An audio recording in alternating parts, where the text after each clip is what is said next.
Now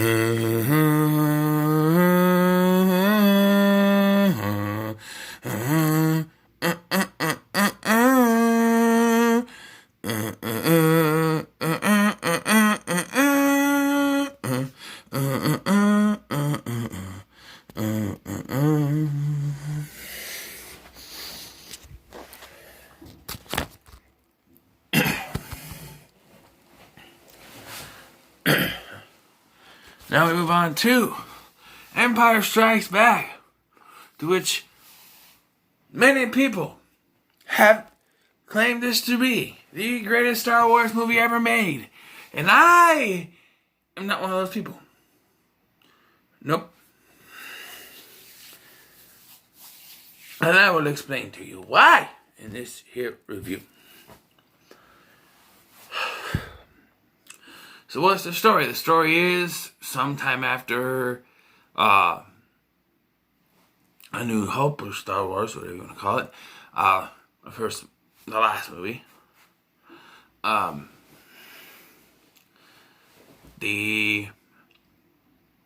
is the story for this anyway?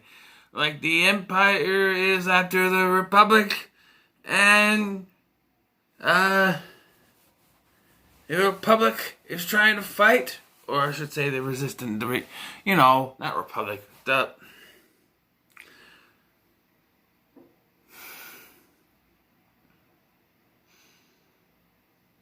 whatever. The good guy. Bad guys are after the good guys. Yoda, Vader, stuff. Han and Carbonite, stuff.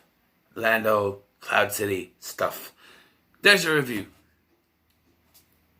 No. It's hard to explain this one. So, I'll start with the stuff that I like, because it's easier to go through. Hoth. The whole battle on Hoth, I've always liked. Because, to me, I said that, Star Wars or A New Hope is my favorite Star Wars movie. So, to me, nothing can beat it, right? I enjoy all three films in the original trilogy. No problems there. But, there's one thing I have to say about... there's one bad thing I have to say, or down, a negative, about the original Star Wars, is that don't really get a big battle until the end. Yes, we have that little thing at the beginning where those guys are getting killed and Vader walks in, but it's a little thing. This is like a 20-minute battle. At least 15 to 20-minute battle. And we get our character-driven stories. We get Han needs to leave so he can pay Jabba, but Leia doesn't want him to leave, but she doesn't want to admit that she doesn't want him to leave. They have a little love thing going. Luke gets lost, and then Luke has to fight, and then his story gets pushed forward with the Yoda thing, all that. Just on the one. If there is, one thing that I can put down on this, and that's, let's just wait till the negative part. I'm trying to do this separately because other good parts, any part with Yoda in it, great parts. The introduction to Yoda is great. The way that Frank Oz does the puppetry and the voice, great it is. But, there's no but. It's Yoda. He's the greatest Jedi in the world. Sounded like the Johnny from the Room. He is the greatest in the world. It's bull. He is not. I guess this one's I can swear, can't I? YouTube. I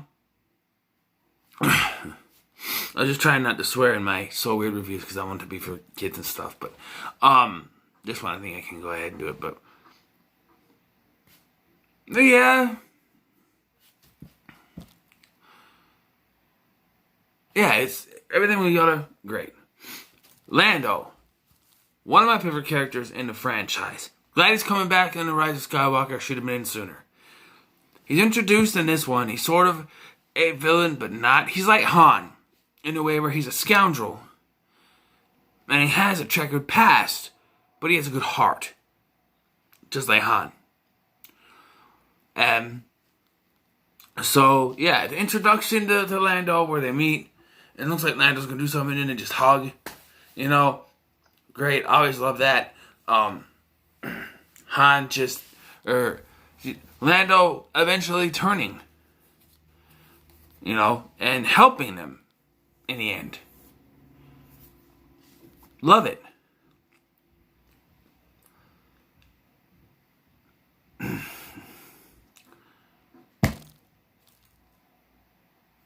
And the fight between Vader and Luke. The fight where they have, and we finally get the revelation, Luke, I am your father. Now, no, I am your father. That's the actual phrase. Here's the thing. I don't know the whole story because I can't go into the thing. I'm not like Sean Chandler and have a big old book that tells the stories. But I know, originally, Vader was going to be the one who killed Anakin's father. Luke's father, Anakin. Stupid. But yeah. And they changed that and made him his father. So I'm fine with it. But the whole fight where they, go back and forth, cuts his hand off. And then he tells him, Obi-Wan said you killed my father. No, I am your father. No, it's not true. It's impossible. Search your feelings. You know it to be true. Great. And that's it. Well, yeah, 3PO and R2 are great in this too. But that's all the good I have because I have some more complaints to make about this movie. First and foremost, the kiss. I know at this point Lucas didn't know what he was doing with the whole Leia thing in Return of the Jedi. That's fine. But it always sticks out like a sore thumb to me. Alright? As a kid, I was watching these in order. I didn't know. When we got to the third one, Leia is my sister. But she kissed him. I remember saying that as a kid, like an 8-year-old kid. But she kissed him. And to this day, whenever I watch Empire Strikes Back, and she kisses him to make Han jealous, and he just goes, I know they don't know. But, and no one talks about it again. Because, like, in Return of the Jedi at the end, when she says, he's my brother, Han should be like, wait, you kissed him on the lips, remember? She should be like, oh, ooh. Or when Luke told her, he should have been like, but we kissed, but no, nothing. Maybe Lucas wanted to keep it professional, I guess, but the fact that this kiss is never mentioned again, and the fact that it even happened, whenever you think about it, it's just like, ugh. That's one thing. Another is Cloud City. Alright? This whole betrayal thing. I understand it had to happen. Fine. But I thought about this. They should have sensed it. Now I mentioned introduction to Lando. The fake out. Something like that only be done. You can't do that on the fly. You'd have to have prepared for it. So therefore, to do something like that, to fake out like him, he would have to have known that Han was coming there. Now, how did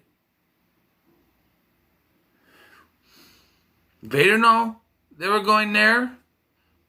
I don't know. But was there like a tracking beacon or something? I don't know. But he knew. Maybe he knew it from the Force. Who knows?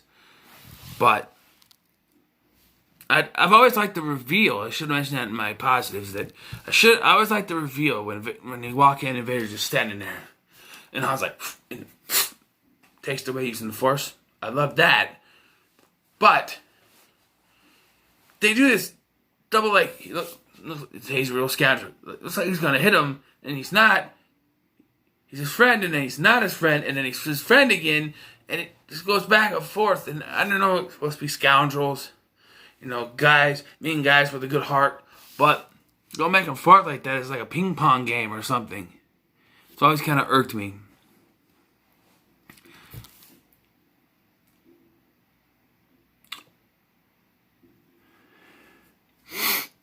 This should have been in my.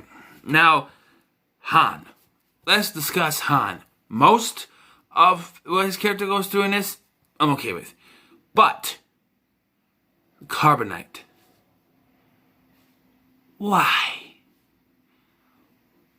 I understand he wanted to test it on Luke, but they never even use it on Luke. So what was the point? I don't even think he tries to use it on Luke.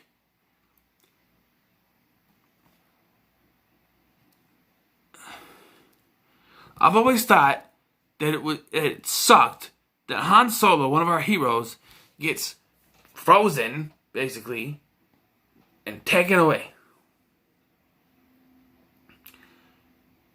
It's stupid. Should not happen. He's one of our heroes. And the fact that we spend 30 minutes in the next movie trying to get him back in a little plot that actually doesn't connect to the rest of the film at all means that Lucas didn't even know what he was doing at this point. I know Irvin Kershner directed this. I get it. But I've just always, been sour towards the whole carbonite thing. And now let's talk about the ending. People say, "Oh, it's it's the best ending." No, it sucks. I'm sorry, I hate cliffhanger endings. They did that with The Force Awakens, and we'll get to that. But to me, cliffhanger endings in movies, if you leave it with a tease, like say Batman Begins teases, leaves a calling card, teases the Joker, that's fine. But no cliffhanger.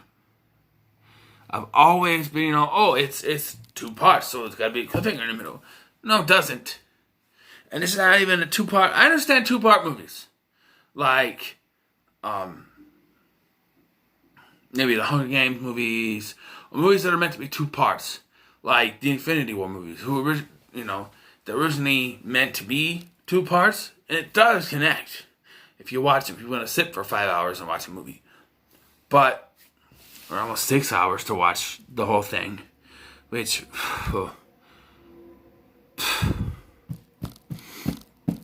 pray for me when, I can't remember if it's March or May now, but pray for me. Yeah, it's just always the cliffhanger ending where they sent Lando off in the Falcon. First of all, the guy betrayed you, but he helped you.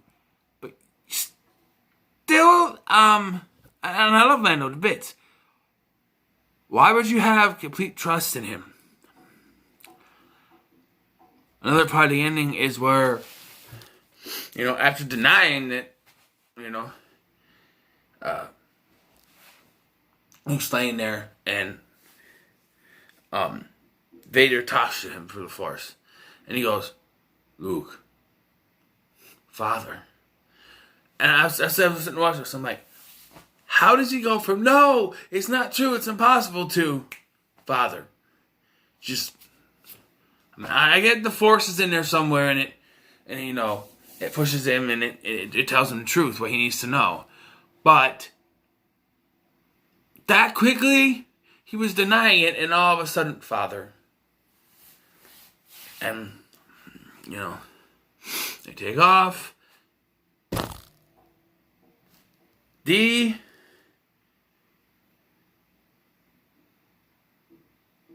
hyperdrive not working. Bullshit. I've always hated that. Lando's people fixed it. Lando didn't even know it was tampered with. Lando's people fixed it. And then it doesn't work. Because secretly, Vader had people disable it. And then they get it to work. And it takes them, 5 minutes, if even, to get it to work again. So what was the point of even doing that?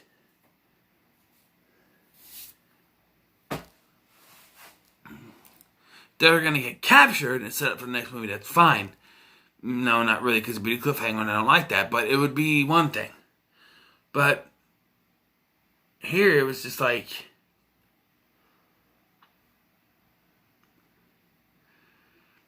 why was it even necessary for it to not work? When Lando had his people fix it. And then it just doesn't work because Vader told someone to disassemble, or to unfix it or whatever. I just don't get what people say this is the greatest Star Wars movie. There's so many flaws with it. But like I said, I do like all three movies in the original series, the original trilogy. So I'm gonna go ahead and give it an 8 out of 10 for me. So what are your thoughts on Empire Strikes Back? In the comments below. Like, share, and subscribe, and may the Force be with you.